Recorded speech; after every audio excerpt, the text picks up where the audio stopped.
Hello dear students, chapter number 7 में बेटा आज करते हैं एक्सरसाइज के सम्स। फर्स्ट है 7.1 से स्टार्ट करते हैं। 7.1 ए 100 ohm resistor is connected to 220 volt 50 hertz AC supply. What is the RMS value of current in the circuit and what is the net power consumed over a full cycle?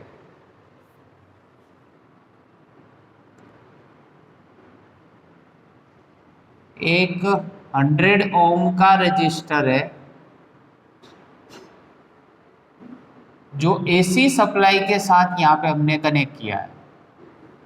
AC supply के साथ 220 volt है और 50 hertz frequency है। ये register है, यहाँ पे value भी लिख देते। आर हो गया हमारे पास 100 वोल्ट, वोल्ट हो गया 220 वोल्ट और जो फ्रीक्वेंसी है वो हो गई 50 हर्ट्ज। 50 हर्ट्ज की frequency. So what is the RMS value of the current? So RMS value अगर फाइंड करनी हो तो फॉर्मूला है हमारे पास, पावर का फॉर्मूला है P is equal to RMS value of the, आपको करंट फाइंड करना है तो I RMS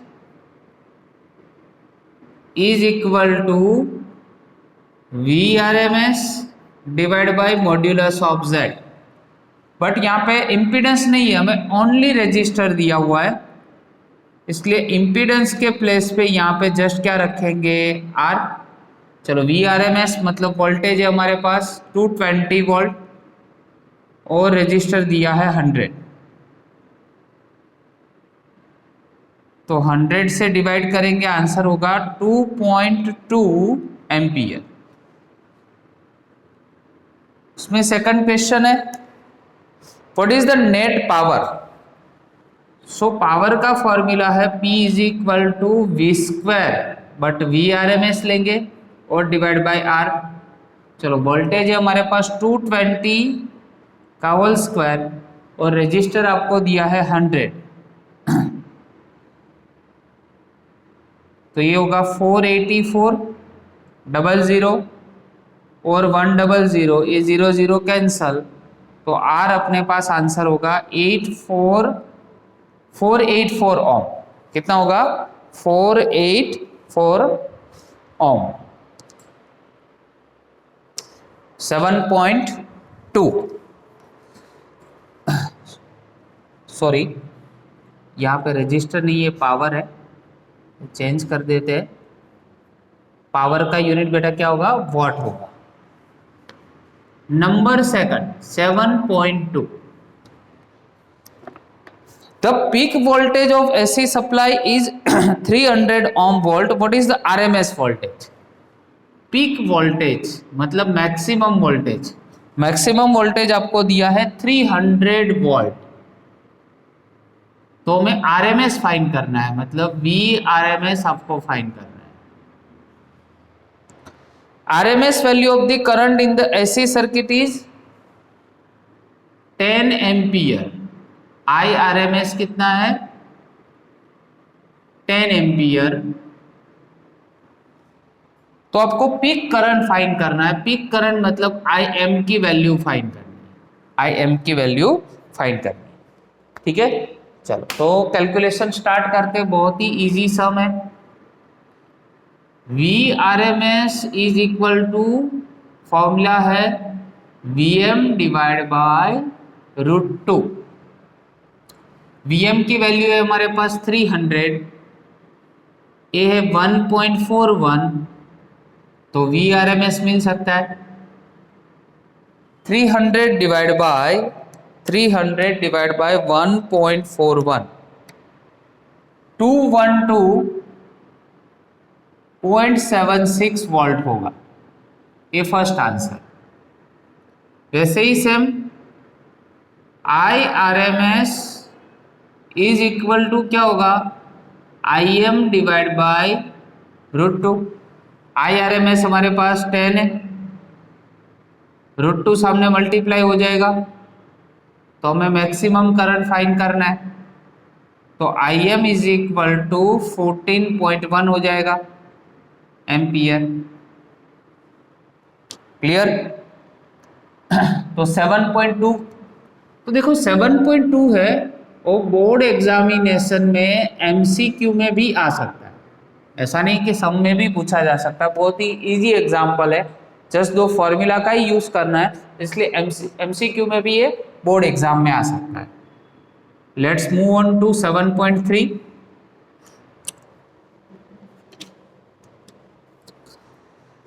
44 milli henry inductor is connected to 220 volt and 50 hertz AC supply. Determine the RMS value of the current of the circuit. 44 milli Henry,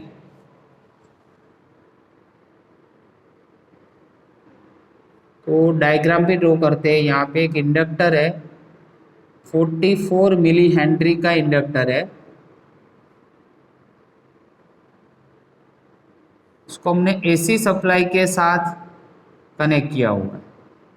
AC supply मतलब 220 volt है और ये 50 hertz है।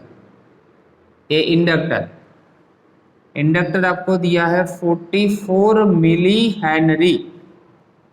कितना है? 44 milli Henry.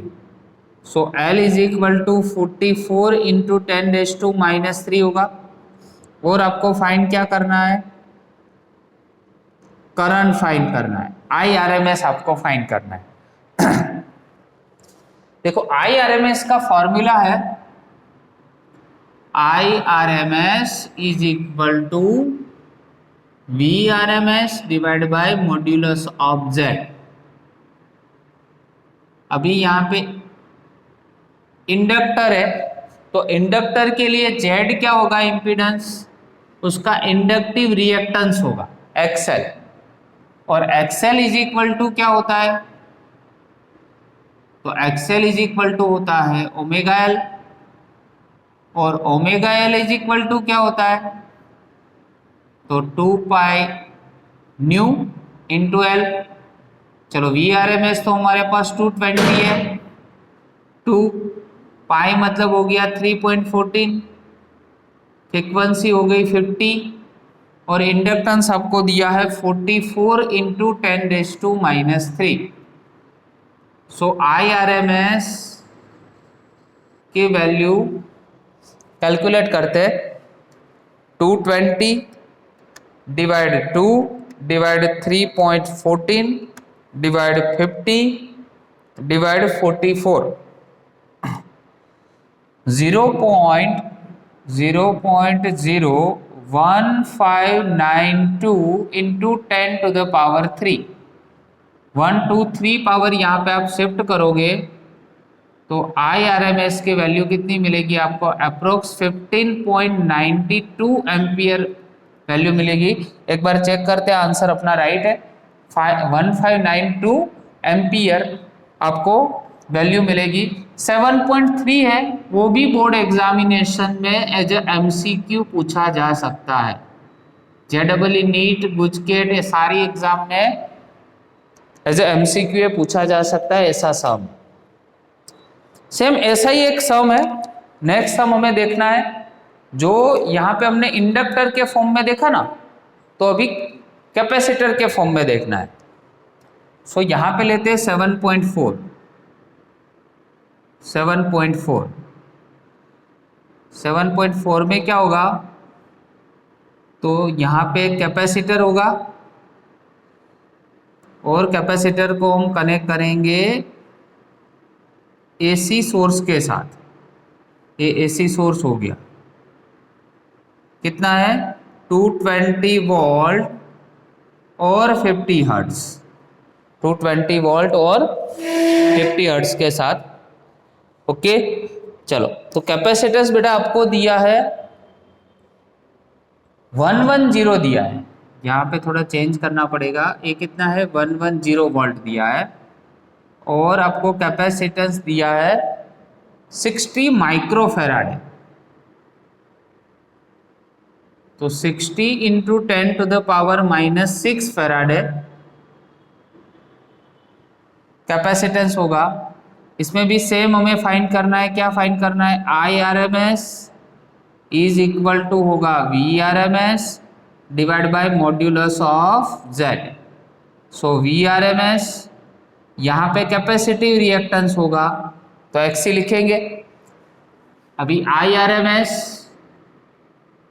Is equal to V R M S और capacitive reactance होता है 1 divide by 1 divide by omega C. तो V R M S into क्या हो जाएगा बेटा, ओमेगा सी हो जाएगा। चलो वी आर एम एस ये हो गया 2 पाई न्यू इंटू सी, ये 110 दिया है, 2 पाई मतलब 3.14, फ्रिक्वेंसी आपको 50 दी है और कैपेसिटेंस आपको दिया है 60 माइक्रो मतलब 10⁻⁻6। सो आई आर एम एस की वैल्यू आपको इजीली यहाँ से मिल जाएगी जो हम कैलकुलेट कर सकते हैं। फ्रीक्वेंसी भी 60, फ्रीक्वेंसी भी चेंज कर देते, फ्रीक्वेंसी आपको 60 दी हुई है, 50 नहीं है, यहाँ पे भी चेंज करना पड़ेगा, 60 दी हुई है, मतलब ये अमेरिकन फ्रीक्वेंसीज है 60 हर्ट्ज एंड 110 वॉट। चलो 110 इंटू 2 इंटू 3.14 इंटू 60 इंटू 60 तो 2486880 इंटू 10⁻⁻6 तो 1 2 3 4 5 तो 24 आंसर आना चाहिए। 1 2 3 4 5 6 पॉइंट बेटा यहाँ पे आप शिफ्ट करो तो 2.48 अपना आंसर राइट है, इतना एम्पियर आपका आंसर होगा। तो ये भी एमसीक्यू में पूछा जा सकता है, तो आपको प्रिपेयर रेडी रहना इसके लिए। 7.5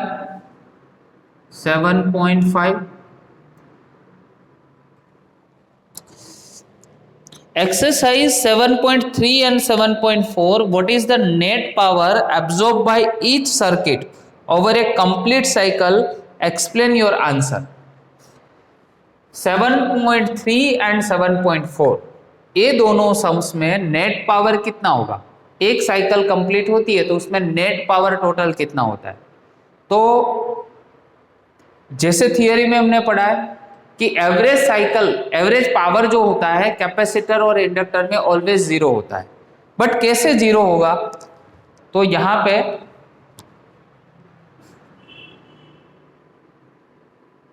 थोड़ा एक्सप्लेनेशन के साथ देखते हैं।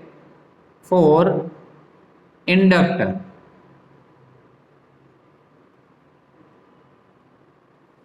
चलो इंडक्टर के लिए अगर कैलकुलेशन करें तो आप जानते हो कि इसमें वोल्टेज लीड करता है करंट से, यहाँ पे वोल्टेज होगा और यहाँ पे करंट होगा, दोनों के बीच में फेज डिफरेंस कितना होगा, π/2 का, फाई कितना होगा, π/2। चलो पावर का हमारे पास फॉर्मूला है P is equal to V R M S I R M S into cos phi. अभी फाई की वैल्यू यहाँ पे π/2 रखो तो average power over a one cycle is 0, cos π/2, cos π/2 0, so that power बेटा क्या मिलेगा आपको, 0 मिलेगा इंडक्टर में। Average power over a one cycle always be 0। वैसे ही सेम कैपेसिटर के लिए, फॉर कैपेसिटर, कैपेसिटर के लिए कैलकुलेशन करते, बट यहां पे थोड़ा डायग्राम में चेंज हो जाएगा। इसमें लीड कौन करेगा, तो लीड करेगा करंट, किससे लीड करेगा, वोल्टेज से। कितना लीड करेगा, तो π/2 जितना, राइट। तो सेम यहाँ पे भी P is equal to V R M S I R M S into cos phi, और फाइव मतलब pi by two, cos pi by two zero, zero into any that means zero. तो overall power क्या मिला, इसमें भी आपको zero ही मिला। तो एमसीक्यू में क्वेश्चन आ सकता है कि इंडक्टर और कैपेसिटर में एवरेज पावर ऑलवेज क्या होता है, जीरो होता है। क्या होता है, एवरेज पावर जीरो होता है। ठीक है, फिर से एक बार यहाँ पे कैपेसिटर का एक्सप्लेन कर देते हैं। कैपेसिटर में क्या होता है, इसमें जैसे वोल्टेज लीड कर रहा है करंट को, तो इसमें करंट लीड करता है वोल्टेज को, बट दोनों में फेज डिफरेंस कितना रहता है, दोनों में फेज डिफरेंस रहेगा बेटा कितना, पाई बाय टू।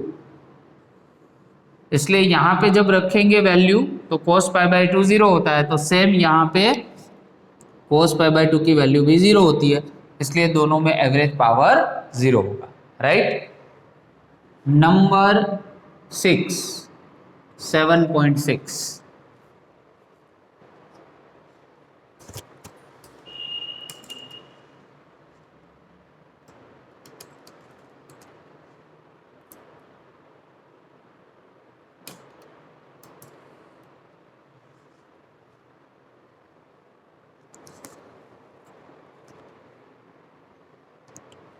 7.6 रेजोनेंस फ्रीक्वेंसी पे डिपेंड है।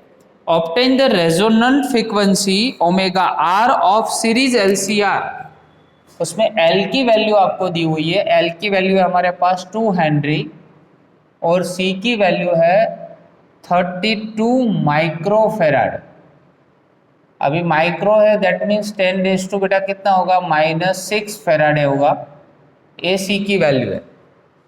आर की वैल्यू, आर मतलब होता है रजिस्टर, 10 ओम होगा।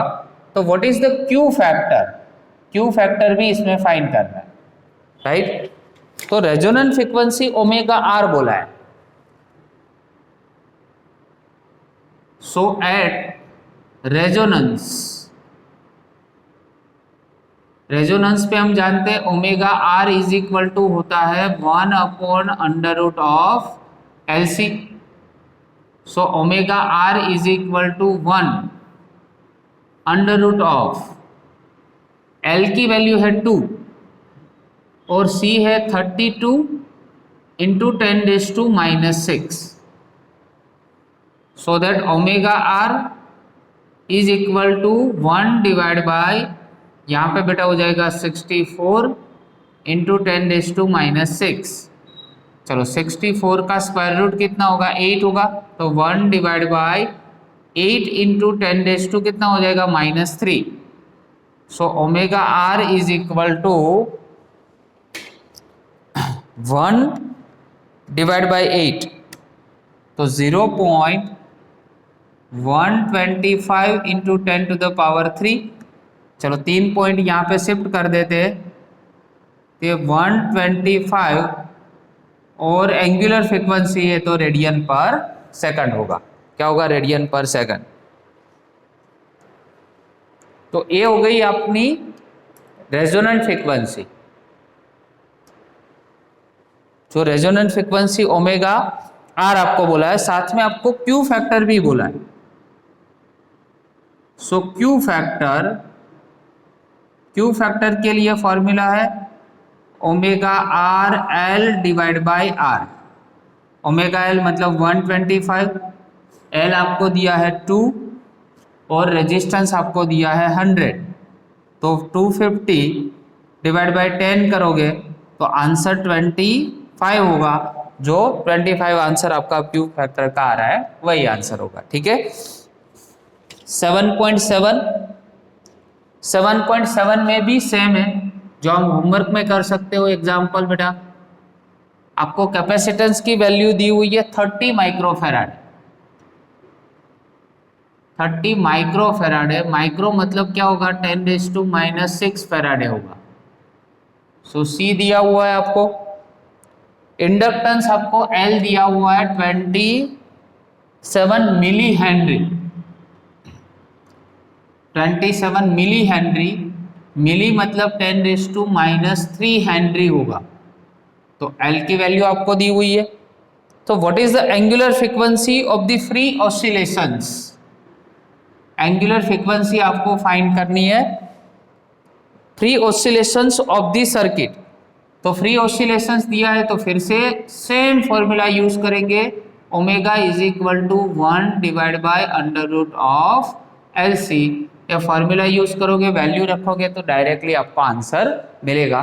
तो एक ये सम 7.7 में आपको होमवर्क में दे रहा हूं, तो होमवर्क में आप कर सकते हो, राइट।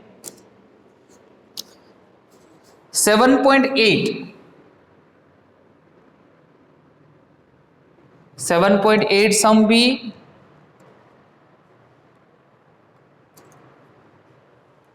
ये फॉर्मूला पे डिपेंड है। यहाँ पे फिर से एक बार 7.7 में रिपीट कर रहा हूँ। 7.7 में बेटा आपको एक कैपेसिटर की वैल्यू दी हुई है 30 माइक्रोफेराडे मतलब 10⁻⁻6 फेराडे होगा। इंडक्टेंस आपको दिया है 27 मिली हेनरी, मिली मतलब 10⁻³ हेनरी होगा। और ओमेगा की वैल्यू आपको फाइंड करनी है। तो एलसी ऑसिलेशन उसमें फ्री ऑसिलेशंस दिया है, मतलब अगेन यहाँ पे आप रेजोनेंट फ्रीक्वेंसी का फॉर्मूला यूज करके फाइंड कर सकते हो। 7.8 में दिया है suppose the initial charge on the capacitor in exercise 7.7 is 6 millicoulomb. Initial charge मतलब क्यू नॉट लेते हैं, 6 मिली कूलम है। तो 10⁻⁻ कितना होगा, -3 कूलम होगा कि नहीं, क्यू नॉट। तो what is the total energy stored in capacitor initially and what is the energy at the later time. ठीक है, इनिशियली कितनी एनर्जी कैपेसिटर में स्टोर होगी। सो यहां पे लिख सकते हैं energy stored in capacitor. Initially है तो UI लिखेंगे, फॉर्मूला है 1/2 Q0² divide by C। Energy stored in capacitor का ये फॉर्मूला है, right. Energy stored in capacitor, so 1/2 calculation करते हैं। 1/2 इनिशियल चार्ज आपको दिया है 6 × 10⁻³ का होल स्क्वायर और कैपेसिटेंस की वैल्यू ऊपर से लेनी है, मतलब 30 × 10⁻⁻, ऊपर का जो सम है बेटा वो लेना है वैल्यू।